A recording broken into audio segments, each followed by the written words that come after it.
하늘로 가심 그대로 오시리라 라는 제목으로 함께 말씀을 나누겠습니다. 지난주는 부활절로 우리 한국교회가 모두 감사와 또 축제의 한 주일을 지냈죠. 그런데 그 전날 4월 4일이었습니다. 토요일 날 서울에 있는 광화문 한복판 거리에서는 한국 기독교 총연합회, 옛날에는 한기총이라고 했지만 지금은 한국교회총연합회라고 해서 한교총이 주관한 기독교 부활절 퍼레이드 행사가 있었습니다. 토요일이고 또 서울에서 한 거니까 우리하고는 조금 거리감이 있는데요. 사실 이 행사는 올해만 한 게 아니라 작년에도 또 2년 전에도 했었습니다. 올해는 규모가 조금 더 커져서 약 8,000명 정도가 참여했고요. 그 퍼레이드에는 예수님의 고난과 순환, 또 십자가, 이걸 드라마하고 또 보여지는 다양한 분장과 배우들이 출연을 해서 로마 군민도 나오고요. 아주 화려하게 많이 잘 만드셨더라고요. 하지만 올해 부활절 퍼레이드에서 단연 주목을 받았던 장면이 하나 있었습니다. 그래서 그것이 그 당일날 9시 뉴스는 물론이고 그 다음 전 세계 틱톡을 포함한 SNS 쇼폼 영상에 엄청난 주목을 받았는데요. 글쎄요, 우리 한국 개신교회에서 부활절 행사 중에 이렇게 관심을 받았나 할 정도가 없었는데 여러분들의 얼굴을 보니까 아마 보신 분 없을 것 같아요. 없는 것 같아요. 그런 게 있나? 그 장면은 바로 당일날 거의 마지막 순서에 들어갔었던 장면인데요.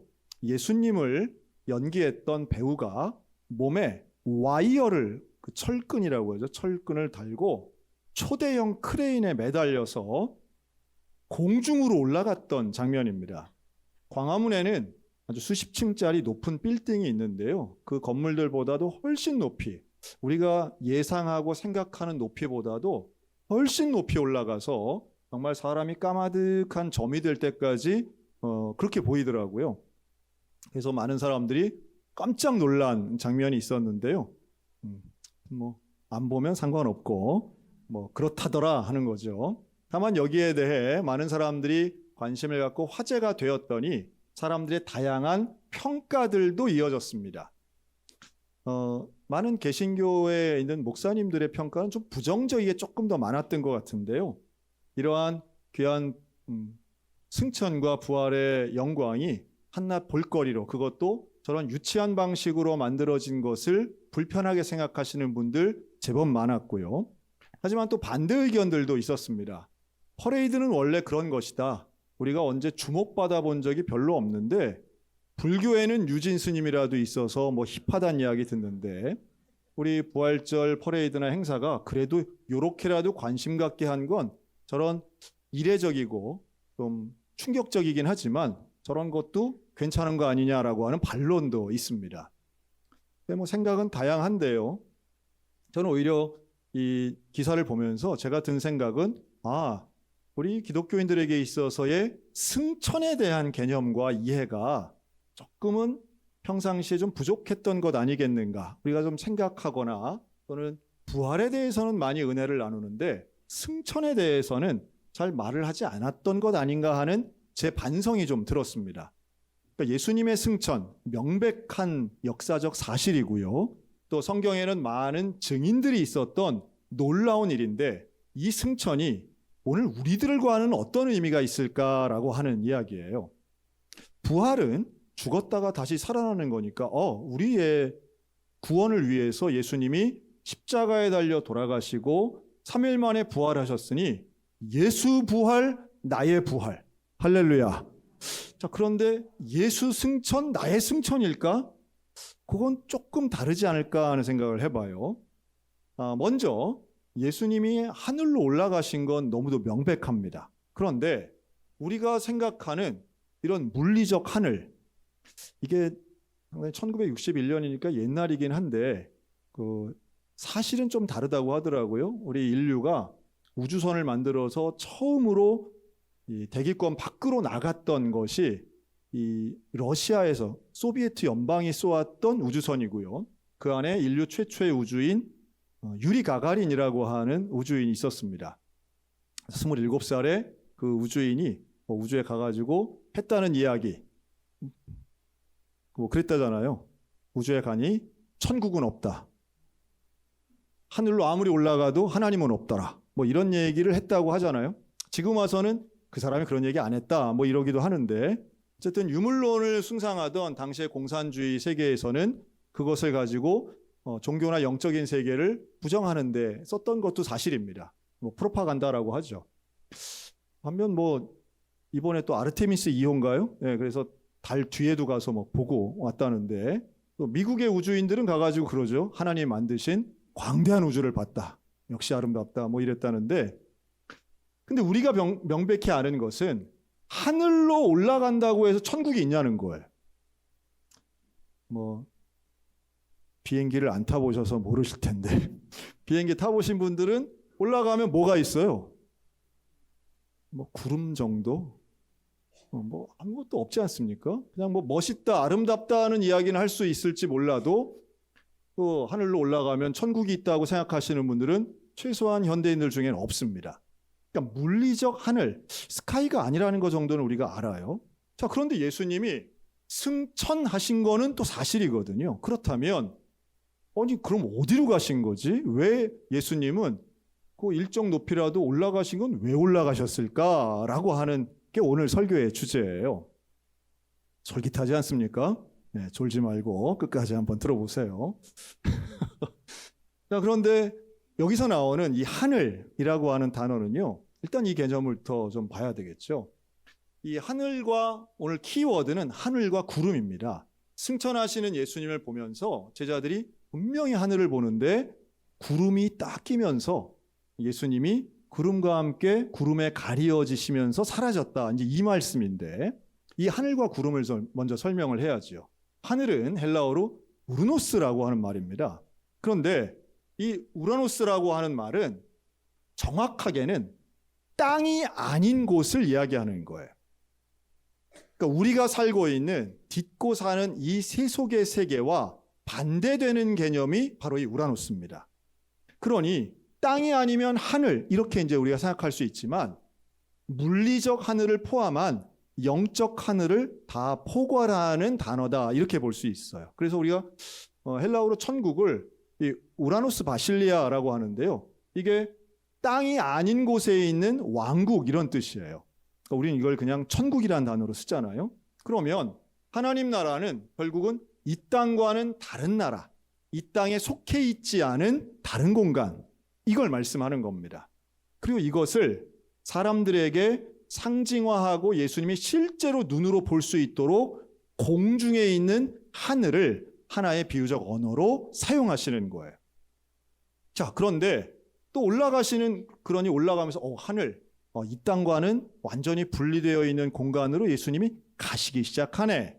그런데 그때에 구름이 이렇게 끼죠. 구름은요, 구약 성경에 나오는 하나님의 현현의 증거입니다. 즉 시내산 꼭대기에서 모세가 하나님을 만났을 때, 또 때로는 모세가 하나님 앞에 제사를 드릴 때에 이 제사를 받으시는 하나님을 상징하는 게 바로 구름이었어요. 구름 기둥, 불 기둥도 있지만 그 제단에서 피어오르는 연기가 구름처럼 보이는데 그게 하늘에 있는 하나님의 영광과 이렇게 결합된다고 믿었던 거죠. 이 구름이 얼마나 신비로운가 하면 이걸 쉐키나라고 하는데요. 하나님의 영광, 하나님의 현현을 의미합니다. 다시 말해 일상에 수증기가 모여서 만든 걸 우리가 구름이라고 하지만 그렇게 하나님의 영광이 눈에 마치 보이는 것처럼 이 땅과는 구별되어서 하나님의 영광을 직접 보지는 못하니 이것이 자연현상처럼 보이는 걸 구름이라고 표현하는 거예요.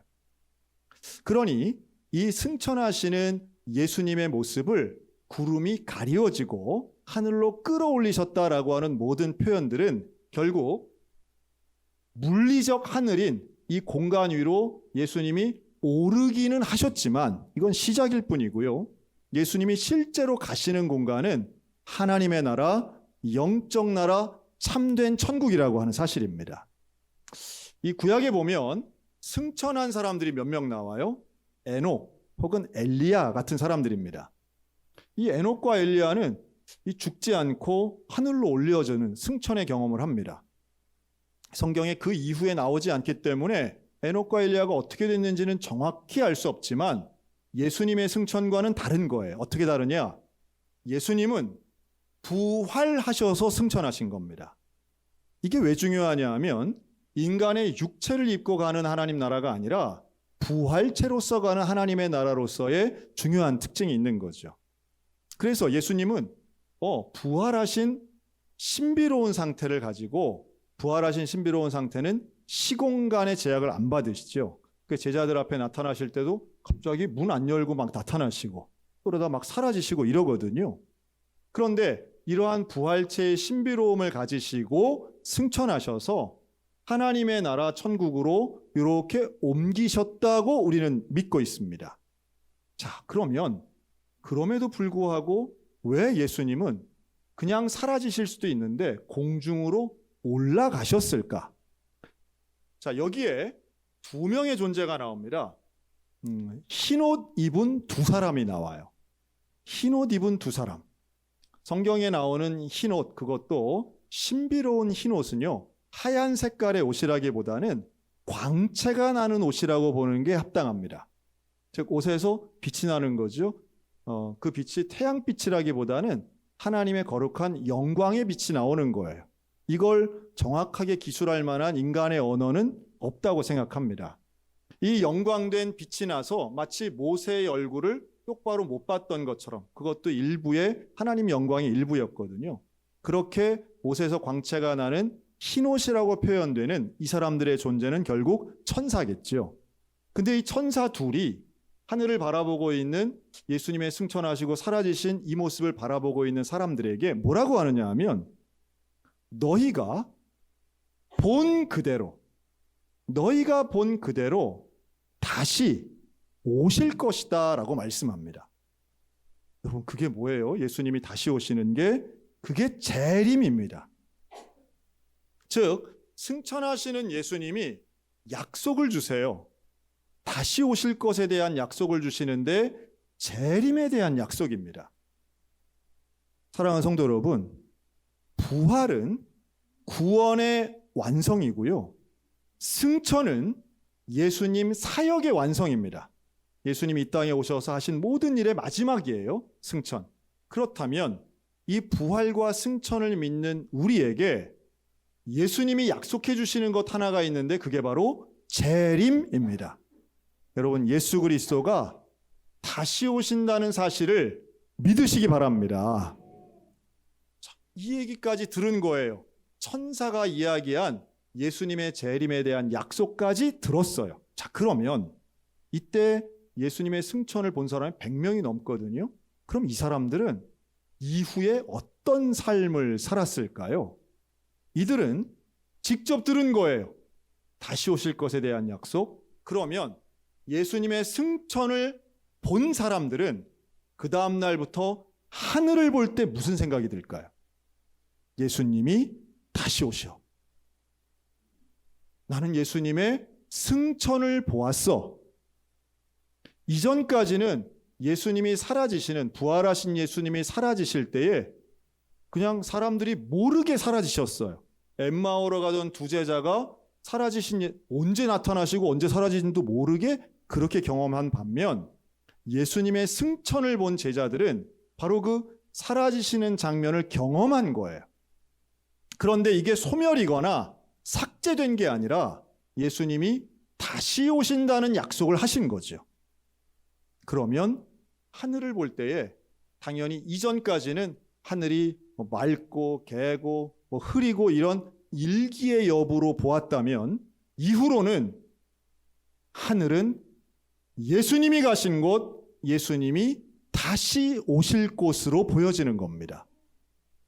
놀라운 변화예요. 시각의 변화입니다. 너희가 본대로 오실 것이다 라고 하는, 인간이 어디를 어떻게 보느냐의 시각의 변화는 곧 인생관의 변화예요.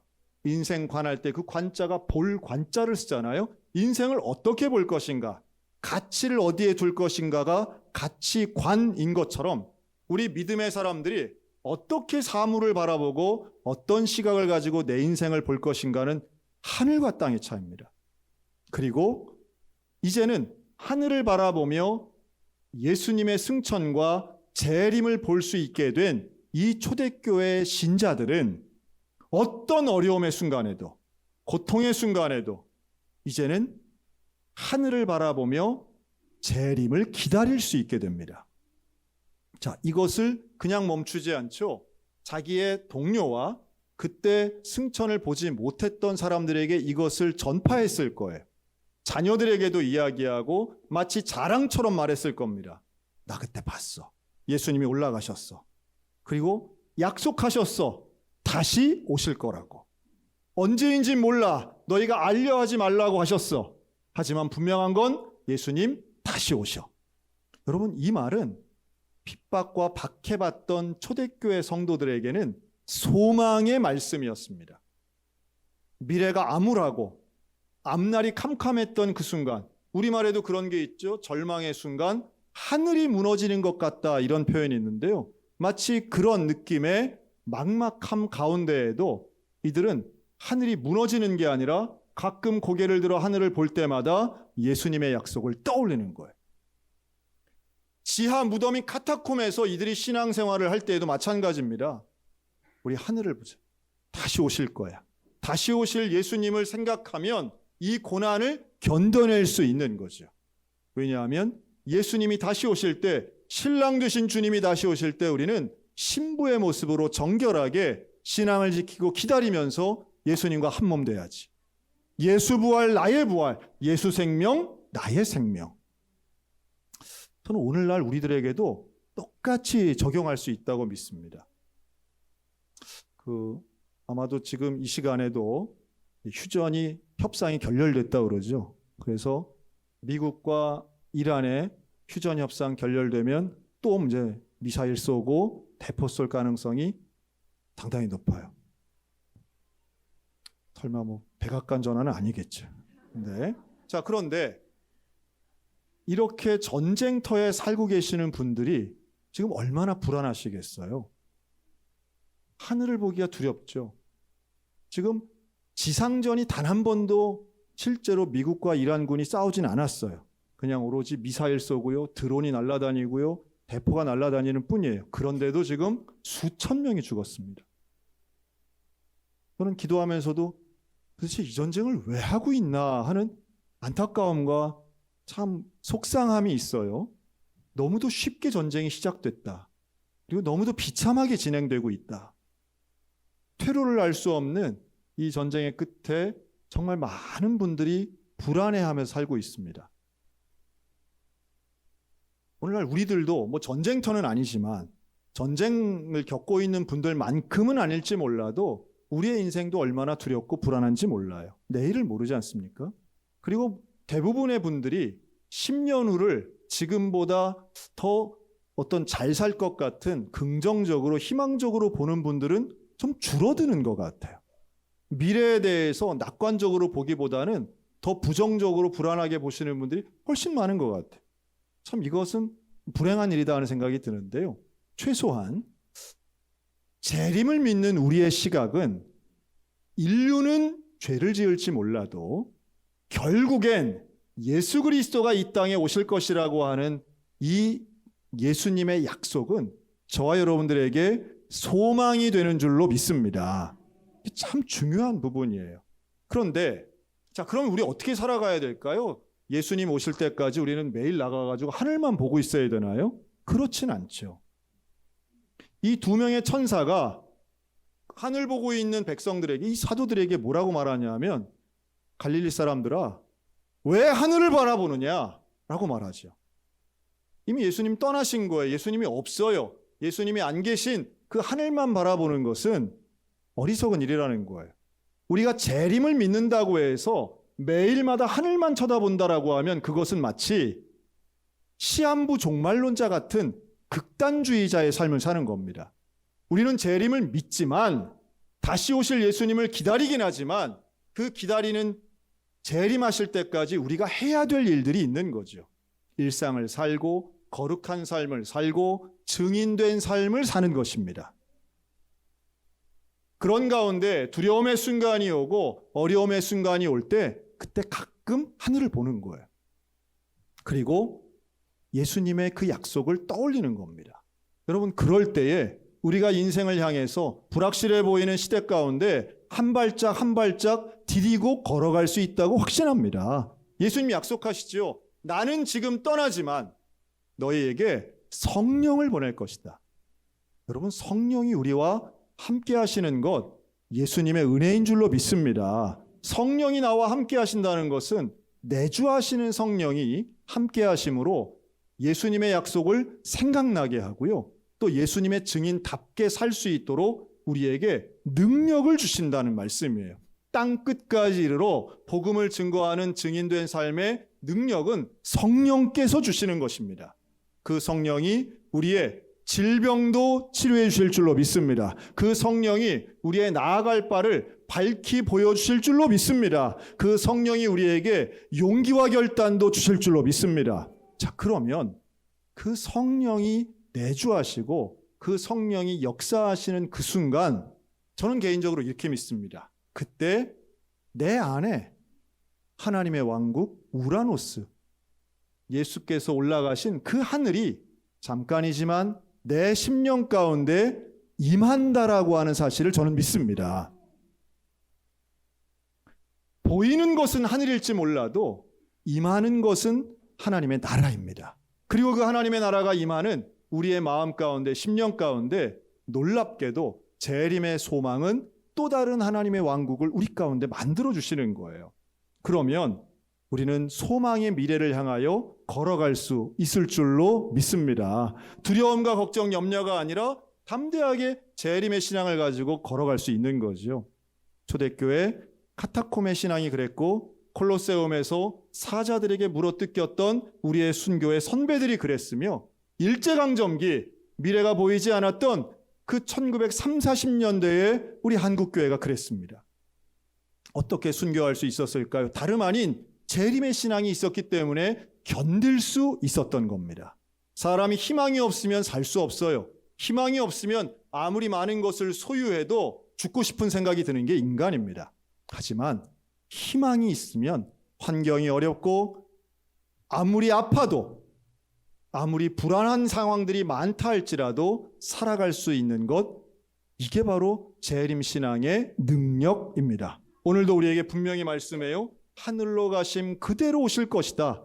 여러분, 이 약속을 마음에 품고 하늘을 바라볼 때는 주의 약속을 떠올리는 은혜가 있으시기를 축복합니다. 그리고 주님과 함께 내게 주어진 인생의 남은 날은 하나님의 증인으로서의 삶, 예수 부활, 나의 부활, 예수 승천, 주의 약속, 예수 재림, 내 인생의 소망이라고 하는 이 위대한 믿음을 가지고 오늘도 능력 있게 살아가는 우리 모두가 다 되시기를 우리 주님의 이름으로 축원합니다.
주님의 세계는